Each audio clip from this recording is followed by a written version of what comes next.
Edmund Emil Kemper III was born on December 18, 1948, in Burbank, California. At first glance, he seemed like any other child, but beneath his innocent exterior lay a darkness that would eventually erupt into unspeakable horror. His life began amidst turmoil, surrounded by a broken family and haunted by his own disturbing thoughts. He was the middle child and only son of Clarnell Elizabeth Kemper and Edmund Emil Kemper Jr. His parents' marriage was fraught with discord, a toxic union marred by constant arguments and resentment. Clarnell, a domineering and neurotic woman, often belittled her husband for his menial electrician job, fueling a volatile environment that left deep scars on young Edmund. His father, a World War II veteran who had witnessed the horrors of war, once remarked that living with Clarnell was worse than facing death on the battlefield.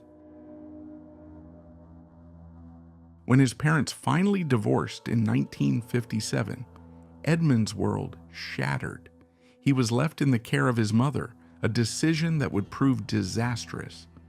Clarnell was harsh, manipulative, and emotionally abusive. She feared her son, convinced that he would harm his sisters.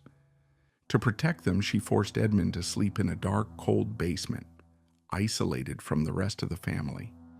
This rejection and cruel treatment planted the seeds of anger and resentment that would grow into something monstrous. She constantly belittled him, calling him a weirdo and predicting that no woman would ever love him. Her words cut deep, and her emotional abuse created a chasm within him, a void that would never be filled. Edmund began to internalize her hatred, turning his rage inward, which would later be unleashed upon the world. By the age of 4, Edmund was already a head taller than his peers, an imposing figure even as a child. Yet, his size offered him no protection from his mother's scorn. The pain of her rejection festered inside him, warping his perception of women and relationships. His early life was marked by a series of disturbing behaviors that hinted at the darkness within. He was cruel to animals, displaying a chilling lack of empathy. At the age of 10, he buried a pet cat alive, later digging it up to decapitate it and mount its head on a spike. He took pleasure in deceiving his family about the cat's fate, a sign of his growing cunning and manipulative nature. By the age of 13, he killed another family cat with a knife, harboring jealousy over the affection it received from his sisters. He kept its remains in his closet until his mother discovered them, reacting with horror at her son's macabre secret. His fascination with death and control extended beyond animals. He performed mock burial rituals with his sister's dolls, decapitating them in a grotesque imitation of what he had done to the family pets. He invented morbid games like gas chamber and electric chair, where he would ask his sisters to tie him up and pretend to execute him, writhing on the floor as if in agony. These chilling games were an early glimpse into his dark fantasies and growing obsession with death. Edmund's relationship with his father was the only semblance of normalcy in his life. He idolized his father, seeing him as a figure of strength and stability. But when his parents divorced, his father left, shattering Edmund's world. Feeling abandoned and betrayed, Edmund's resentment toward his mother intensified. In a desperate attempt to escape her abuse, he ran away to live with his father in Van Nuys, California. But his hopes were quickly dashed. His father had remarried and started a new family, leaving no place for Edmund. Rejected once more, he was sent to live with his paternal grandparents on a ranch in North Fork, California. Life on the ranch was a nightmare. His grandmother, Maud Matilda Huey Kemper, was domineering and emasculating, constantly belittling Edmund just as his mother had. His grandfather, Edmund Emil Kemper Sr., was old and senile, offering no protection from his wife's harsh words. Isolated and humiliated, Edmund's anger festered, growing darker with each passing day.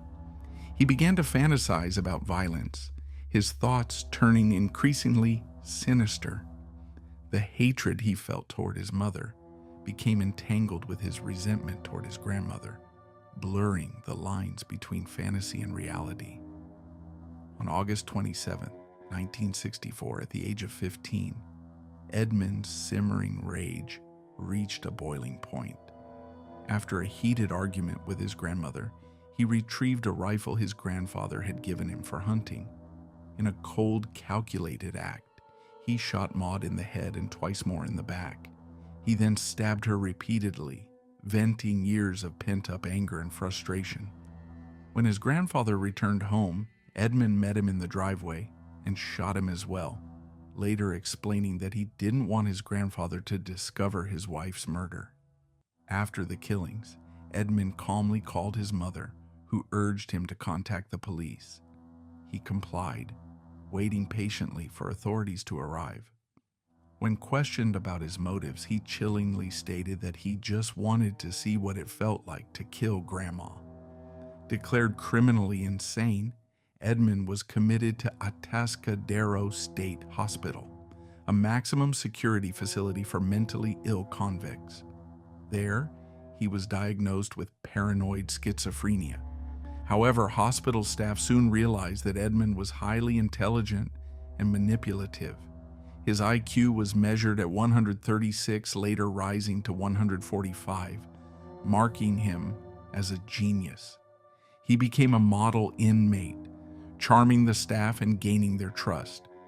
He was even allowed to administer psychiatric tests to other inmates, giving him insight into the minds of violent offenders. This knowledge would prove invaluable in his later years, enabling him to manipulate psychiatrists and evade suspicion. In 1969, on his 21st birthday, Edmund was released from Atascadero, deemed rehabilitated and no longer a threat to society. Against the recommendations of his psychiatrists, he was placed under the care of his mother, who had moved to Aptos, California, and was working as an administrative assistant at the University of California, Santa Cruz. Returning to his mother's house reignited old wounds. The abuse resumed, with Clarnell belittling and humiliating him just as she had during his childhood. Their arguments were explosive, filled with venomous words that cut deep into Edmund's fragile psyche. The toxic environment reignited his deep-seated anger, rekindling his dark fantasies. To escape his mother's constant beratement, Edmund sought solace outside the home. He tried to join the police force but was rejected due to his imposing size. He stood 6 feet 9 inches tall, earning him the nickname Big Ed. Despite this setback, he maintained friendships with local law enforcement, frequently visiting a bar called the Jury Room, where he mingled with off-duty officers. They saw him as a gentle giant, unaware of the darkness lurking beneath his friendly facade. In 1971, Edmund began working for the California Division of Highways, but his relationship with his mother remained volatile, their arguments escalating in intensity. Desperate for an outlet, Edmund's thoughts turned increasingly violent. He began to fantasize about murder, his urges growing stronger with each passing day. At the time, hitchhiking was common in Santa Cruz, with young female students frequently accepting rides from strangers. Edmund saw an opportunity and began picking up female hitchhikers, initially releasing them unharmed, but his dark fantasies soon overpowered him, driving him to commit acts of unspeakable horror. On May 7, 1972, Edmund Kemper picked up 2 18-year-old hitchhikers, Mary Ann Pesci and Anita Lucchesa, under the pretense of giving them a ride to Stanford University. He drove them to a secluded wooded area near Alameda, exploiting his knowledge from his job at the highway department to navigate without alarming his passengers. Once isolated, he handcuffed Pesci and locked Lucchesa in the trunk before stabbing and strangling Pesci to death. He then killed Lucchesa in a similarly brutal manner. Kemper later confessed that he chose them because they appeared to be from upper middle class backgrounds, which he found more appealing than the hippie types he disdained. He placed their bodies in the trunk of his Ford Galaxy and drove back to his apartment. On the way, he was pulled over by a police officer for a broken taillight, but managed to avoid suspicion. Inside his apartment, he photographed the naked corpses, sexually assaulted them, and then dismembered the bodies. He packed the body parts into plastic bags and later disposed of them near Loma Prieta Mountain. Before discarding their severed heads in a ravine, Kemper engaged in further depraved acts. In August, Pesci's skull was discovered, but no other remains were ever found. On September 14, 1972, Kemper picked up 15-year-old dance student Aiko Ku, who was hitchhiking to a class. After driving to another remote area, he pulled a gun on her but accidentally locked himself out of the car. Disturbingly, Ku let him back inside, unaware of the danger. He choked her unconscious, raped her, and then killed her. He placed her body in the trunk and went to a nearby bar for drinks. Upon returning to his apartment, he continued his necrophilic acts before dismembering her body, disposing of her remains in the same manner as his previous victims. Despite her mother's desperate attempts to find her, Ku was never seen again. On January 7, 1973, Kemper picked up 18-year-old Cindy Shaw on the Cabrillo College campus. He shot her with a .22 caliber pistol and took her body to his mother's house, hiding it in his room overnight. The next morning, after his mother left for work, he sexually assaulted the corpse before dismembering it in his mother's bathtub.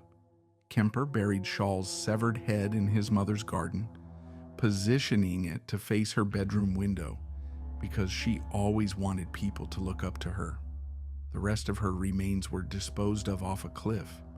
Over the next few weeks, all but her head and right hand were discovered by authorities.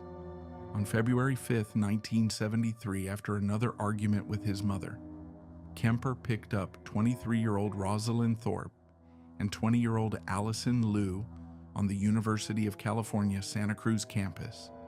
Using a university parking sticker obtained from his mother, he gained their trust. He shot Thorpe and Liu in his car and drove back to his mother's house. There, he decapitated the victims before continuing his necrophilic activities. He dismembered the bodies, disposed of the parts in different locations, and removed the bullets to avoid identification. Some remains were discovered weeks later. On April 20th, 1973, Kemper finally turned his wrath on his mother, Clarnell Strandberg. After she came home from a party, he waited for her to fall asleep before bludgeoning her with a claw hammer and slitting her throat. He decapitated her and performed grotesque acts on her severed head before disposing of her vocal cords in the garbage disposal, which regurgitated them back into the sink. A moment Kemper found darkly poetic. He hid her body and then invited her best friend, 59-year-old Sally Hallett, over to the house where he strangled her. He staged the scene to look undisturbed, left a chilling note for the police, and fled to Pueblo, Colorado. His reign of terror finally ended on April 24, 1973. In Pueblo, Kemper called the police and confessed to the murders of his mother and Hallett, as well as the 6 young women he had killed. Initially, the police didn't believe him, but he persisted until they took him seriously. When asked why he turned himself in, Kemper said the violence no longer served any purpose, and he was emotionally exhausted. Captured without resistance, he later provided detailed confessions to all his crimes. He was convicted of 8 counts of first-degree murder and sentenced to life imprisonment without the possibility of parole. Today, he remains incarcerated at the California Medical Facility in Vacaville, where he is known as a model prisoner. Edmund Kemper's story is a chilling reminder of the darkness that can lurk behind even the most unassuming facade. His crimes continue to haunt the public imagination, a testament to the evil that lies within the human soul.